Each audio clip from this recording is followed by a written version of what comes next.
कि भगवान का भजन करना है तो स्वस्थ चित्त अवस्था में करो।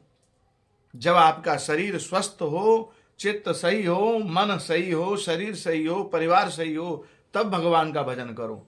दुख में तो दुनिया याद करती है, सुख में भगवान को याद करो। सुख में भगवान का यत्न करो कि भगवान हम पर कृपा करें, क्योंकि दुख में तो तड़पन ज्यादा होती है, मन नहीं लगता। दुख में हम भगवान को याद नहीं कर सकते, क्योंकि दुख में तो हम खुद ही तड़प रहे हैं, तो भगवान को क्या याद करेंगे। तो इसलिए कहते हैं कि दुख में सुमिरन सब करे, सुख में करे न कोई, और जो सुख में सुमिरन करे तो दुख काहे को होए। इसीलिए कहा है कि शास्त्र में आप जो है भगवान को सुख में याद करो। जो भगवान को सुख में याद करेगा उसके जीवन में दुख आ नहीं सकता, आएगा तो पता नहीं चलेगा, निकल जाएगा। इसलिए हर समय गोविंद का ध्यान करें, हर समय गोविंद का भजन करें। इसकी कोई उम्र नहीं होती भजन की, बचपन से ही भजन करना चाहिए।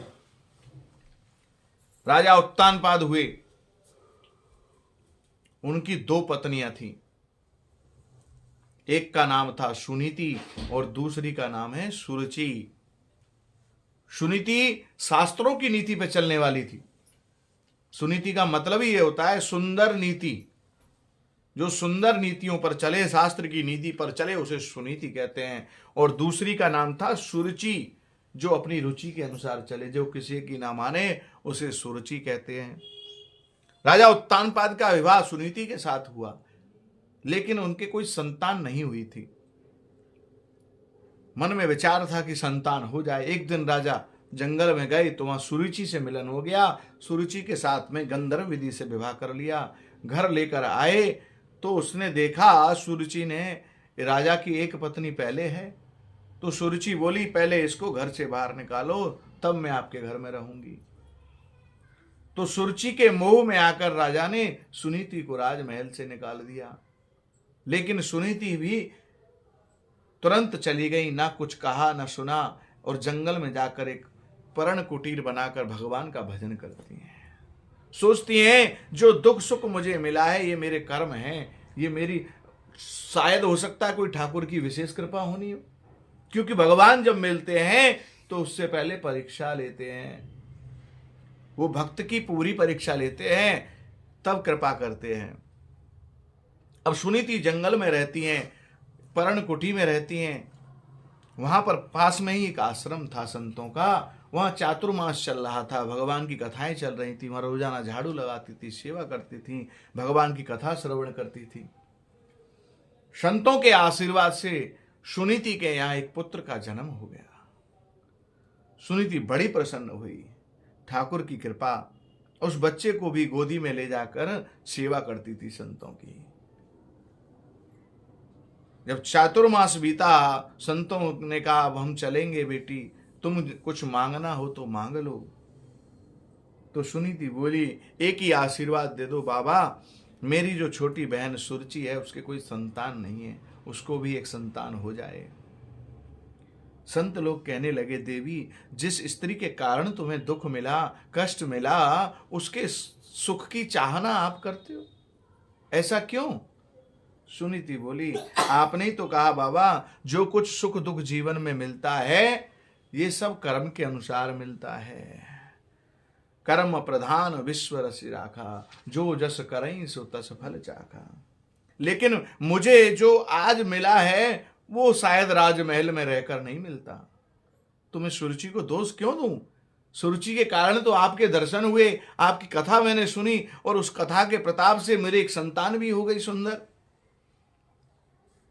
तो बस ऐसा ही आशीर्वाद दे दो कि सुरुचि के यहां भी एक बेटा हो जाए। बाबा आशीर्वाद देकर चले गए। एक दिन ध्रुव को पता लग गया कि मेरे पिता का नाम राजा उत्तानपाद है। आज अपने माता से बोले, मां मैं पिताजी के दर्शन करके आऊं? सुनीति बोली, बिल्कुल जाओ, प्रणाम करके आना, अपने पिता को, अपनी माता को, सबको प्रणाम करके आना। आज्ञा लेकर ध्रुव जी चले। आज पिता के दर्शन के लिए, पिता जो है गद्दी पर बैठे हुए थे। ध्रुव को आता हुआ देखकर राजा उत्तानपाद बड़े प्रसन्न हुए, मन ही मन प्रफुल्लित हो रहे हैं, आज मेरा बेटा मेरे पास आ रहा है।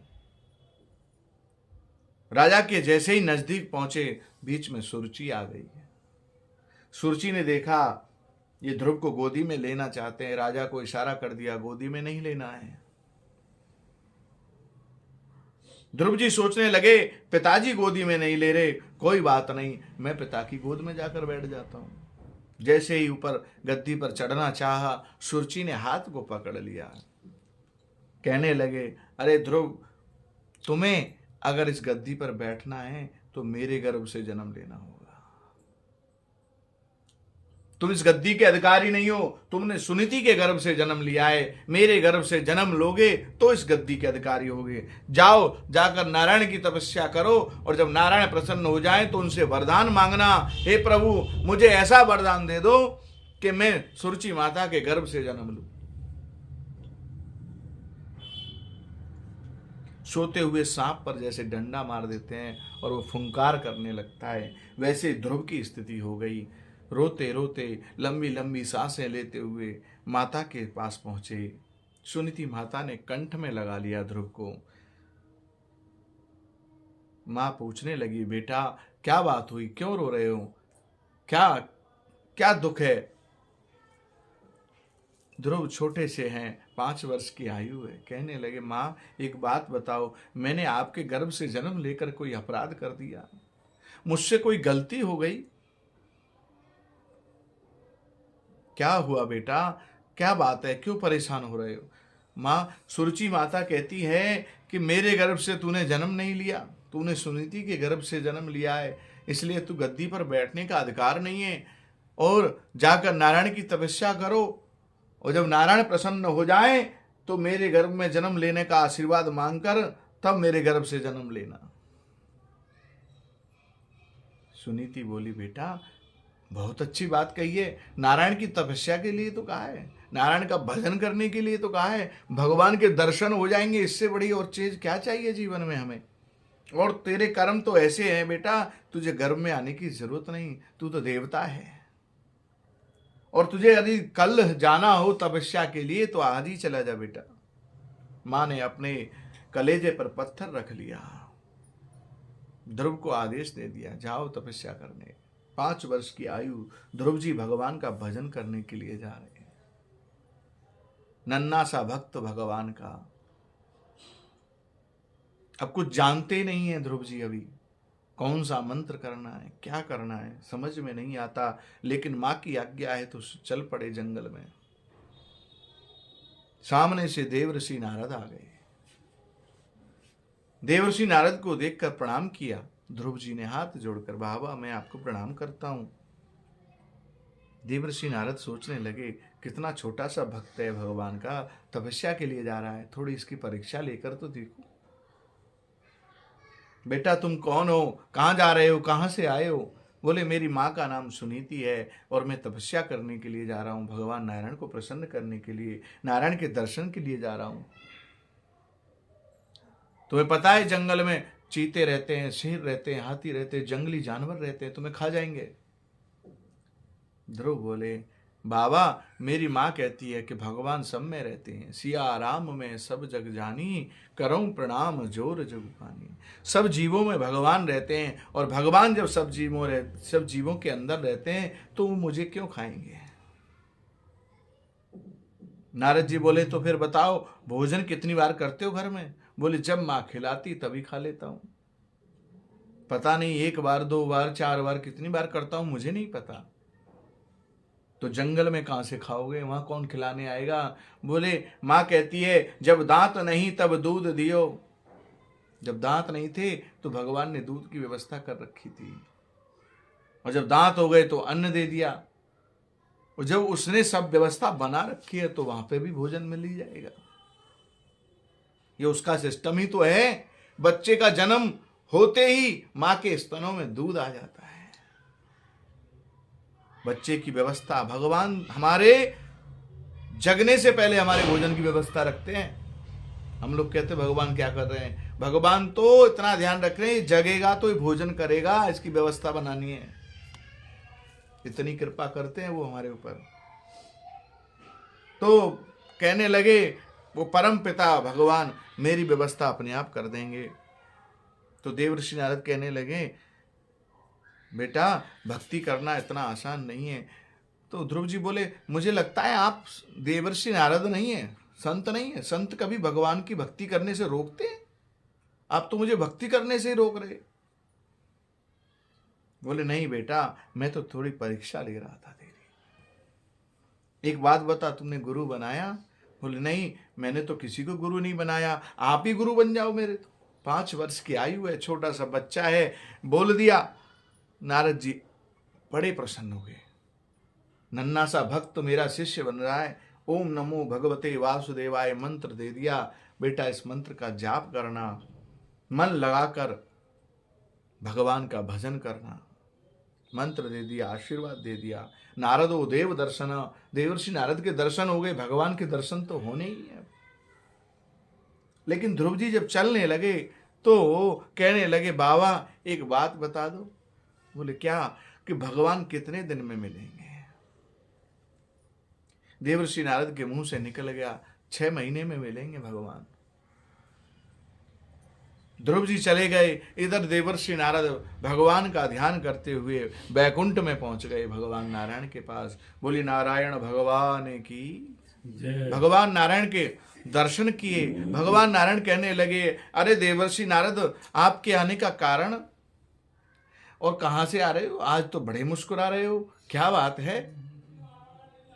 भगवान नारायण सब देख रहे थे वहीं से, लेकिन फिर भी पूछा तो देवर्षि नारद कहने लगे प्रभु आप सब जानते हैं मैं आज अपने एक शिष्य से मिलकर आ रहा हूं।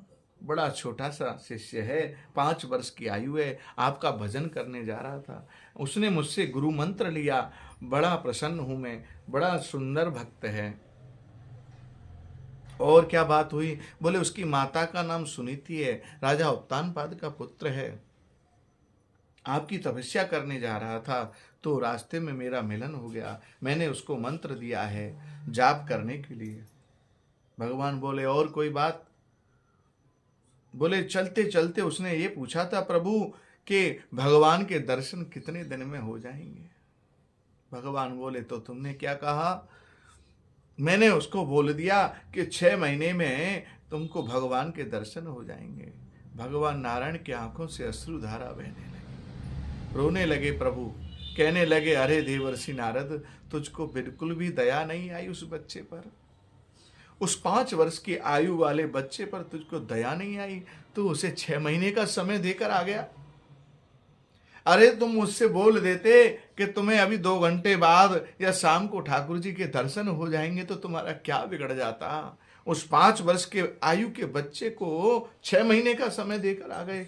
अगर मैं आज उसे दर्शन देने जाता हूं तो तुम्हारी बात झूठी हो जाएगी। अब तुम्हारी बात पूरी करने के लिए मुझे 6 महीने इंतजार करना होगा ध्रुव के दर्शन का।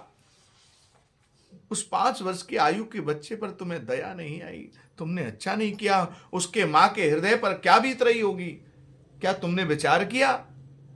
बिना विचार के तुमने 6 महीने का समय दे दिया। अब मुझे तुम्हारी बात रखने के लिए 6 महीने इंतजार करना पड़ेगा। तुमने अच्छा नहीं किया। नारद जी बोले अब तो भूल हो गई प्रभु, क्षमा करना, मेरे मुख से निकल गया।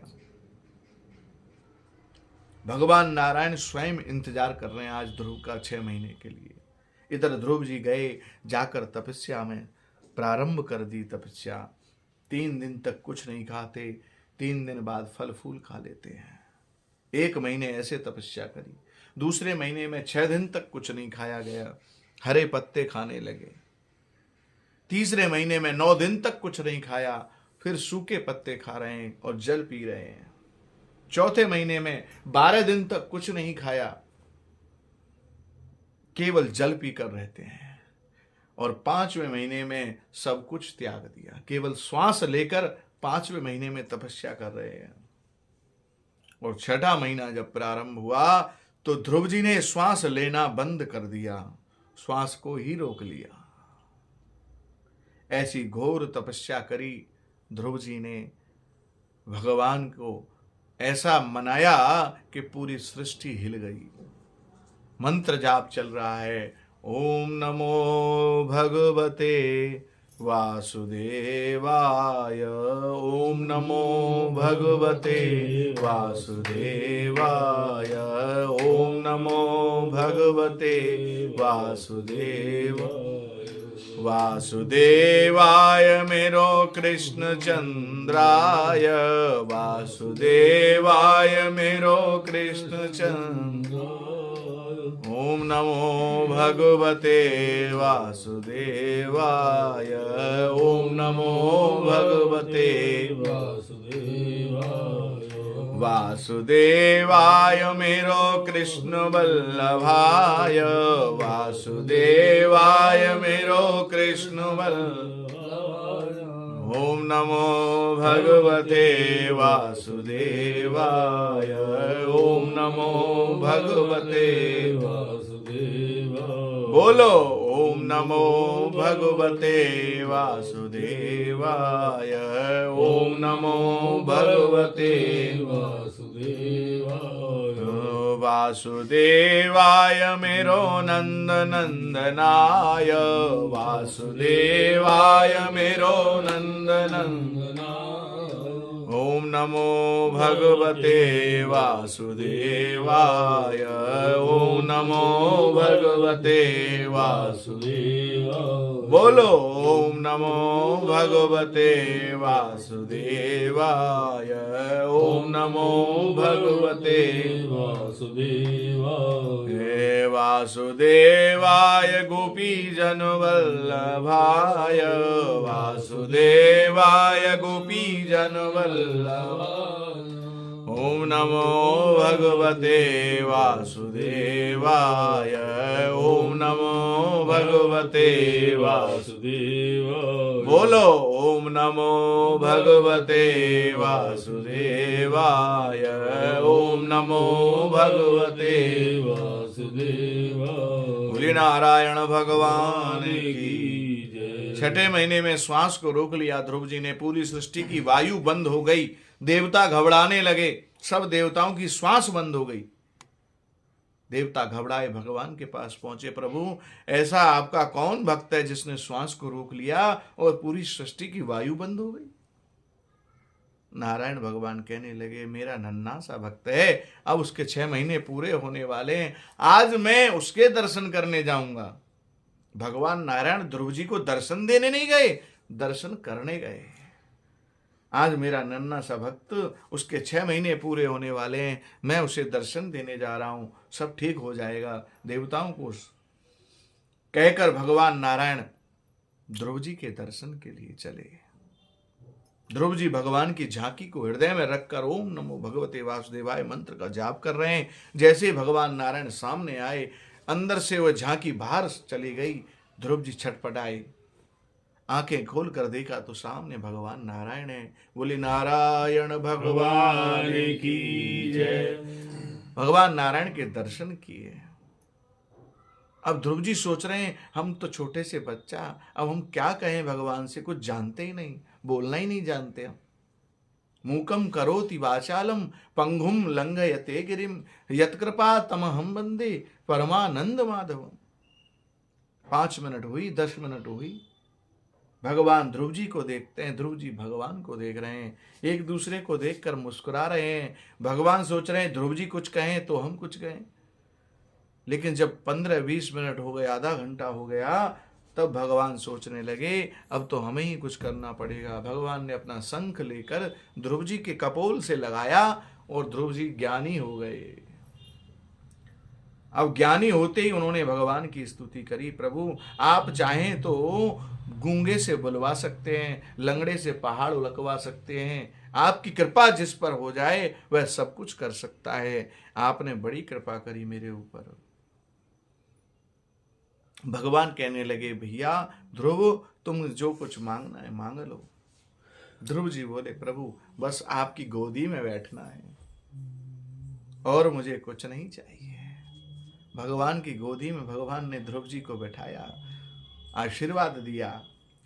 कहने लगे, ध्रुव तुम्हें राजगद्दी पर तो बैठना ही पड़ेगा, प्रभु मुझे अब राजगद्दी नहीं चाहिए। बोले नहीं, आए थे जब उस समय राजगद्दी के ऊपर बैठना था, इसलिए अब तुम्हें ध्रुव जी राजगद्दी पर तो बैठना है, लेकिन मेरा आशीर्वाद तुम पर हमेशा रहेगा। और जब तुम्हारा अंतिम समय आएगा तो तुम बैकुंठ की ओर आओगे, तुम्हारे लिए विमान आएगा, तुम चिंता ना करना, तुम मेरे हमेशा प्रिय भक्त रहोगे। ध्रुव जी को अनेकों आशीर्वाद दिए भगवान ने, कंठ से लगाया। माता सुनीति को देवर्षि नारद ने जाकर समाचार दे दिया कि तुम्हारे बेटे ने भगवान नारायण के दर्शन किए। राजा उत्तानपाद को जब पता लगा तो रथ की सवारी लेकर आए। ध्रुव जी के स्वागत की तैयारियां हो रही हैं। कहने का भाव क्या है, जा पर कृपा राम की हुई, ता पर कृपा करें सब कोई। आज ध्रुव जी को भगवान के दर्शन हो गए, भगवान ने कृपा कर दी तो सब स्वागत कर रहे हैं ध्रुव जी का। रथ लेकर आए तो ध्रुव जी कहने लगे, पिताजी अब ये संसार तिनके के समान दिखाई देता है, अब मुझे रथ पर नहीं बैठना, अब मुझे कुछ नहीं चाहिए। ध्रुव जी को कहा, पर ध्रुव जी ने सबसे पहले अपने पिता को प्रणाम किया। पिता की आंखों में अश्रुधारा बहने लगी। कहने लगे, बेटा तू मुझे क्यों प्रणाम करता है, मैंने ऐसा कौन सा अच्छा काम किया। बोले, आपने सबसे अच्छा काम किया कि आपने छोटी माता के प्रति इतना आकर्षण था कि आपने मुझे गोदी में नहीं लिया। यदि आप मुझे गोदी में ले लेते तो मैं आज ठाकुर के दर्शन कैसे करता, भगवान के दर्शन कैसे होते मुझे। उसके बाद माता सुरुचि को प्रणाम किया। माता सुरुचि के चरणों में साष्टांग लेट गए ध्रुव जी, आंखों से अश्रुधारा। सुरुचि माता के रोने लगी। ध्रुव जी को उठा लिया, गले से लगा लिया। कहने लगे, बेटा तू मुझे मत प्रणाम कर, मैंने तो तुझसे कितने कटु वचन कहे, मैंने तुझको डांटा, मैं इस लायक नहीं हूं। ध्रुव जी बोले, मां आप तो सबसे बड़ी गुरु हो मेरी, आपने कहा कि जाकर नारायण की तपस्या कर। यदि आप कठोर वचन ना बोलती और आप मुझे ऐसे ताड़ना नहीं देती तो आज नारायण के दर्शन कैसे होते हैं। और अब जाकर सुनीति माता के चरणों में प्रणाम किया। सुनीति माता ने कंठ में भर लिया, आंखों में अश्रुधारा, प्रेम के आंसू छलक पड़े। जो ध्रुव जी को भेजते समय सुनीति माता ने अपने नेत्रों को बंद करके आंखों के आंसुओं को रोक लिया था, आज वो छलक पड़े। ध्रुव जी को अंक में भर लिया, लपेट लिया अपनी गोदी में। ध्रुव जी कहने लगे, मां तुम तो सबसे बड़ी गुरु हो मेरी, तुम्हारी कृपा और तुम्हारे आशीर्वाद से ही आज मैंने भगवान के दर्शन किए। यदि तुम अपने कलेजे पर पत्थर ना रखते तो मुझे आज दर्शन नहीं होते। तो आप सबसे बड़ी गुरु हो मेरी। बारंबार माँ को प्रणाम किया और फिर राजमहल में ले गए। उत्तानपाद राजमहल में ध्रुव जी रहने लगे। कहने का भाव क्या है कि भगवान की भक्ति की कोई उम्र नहीं होती, भगवान के भजन का कोई समय नहीं होता, भगवान के भजन के लिए कोई मुहूर्त नहीं निकलता। भगवान की भक्ति किसी भी समय कर सकते हो और कोई भी वक्त कर सकते हो, क्योंकि भगवान का नाम लेने से सभी प्रकार के अमंगल दूर हो जाते हैं। भाव कुभाव अनख आलसहूँ, नाम जपत मंगल दिस दसहूँ। भगवान का नाम आप किसी भी समय ले सकते हो और किसी भी भाव में ले सकते हो। भगवान का नाम लोगे तो कृपा होगी। बहुत कहते हैं भगवान का नाम अनुराग में गाना चाहिए, राग में गाना चाहिए, राग में गाना चाहिए, सुंदर वाणी में गाना चाहिए। अरे भगवान का नाम कैसे भी गा लो, राग तो अपने आप बन जाएगा। जिस दिन उसकी कृपा होगी वह राग अपने आप बन जाएगा। अनुराग होना चाहिए भगवान से प्रेम होना चाहिए हमारा। और जब हमारा भगवान के प्रति सच्चा प्रेम होगा तो ठाकुर अवश्य कृपा करेंगे। बोलिए नारायण भगवान की जय, गोविंद भगवान की जय, श्रीमद् भागवत महापुराण की जय, श्री सुखदेव भगवान की जय, आज के आनंद की जय। जय श्री राधे, जय जय श्री राधे, जय जय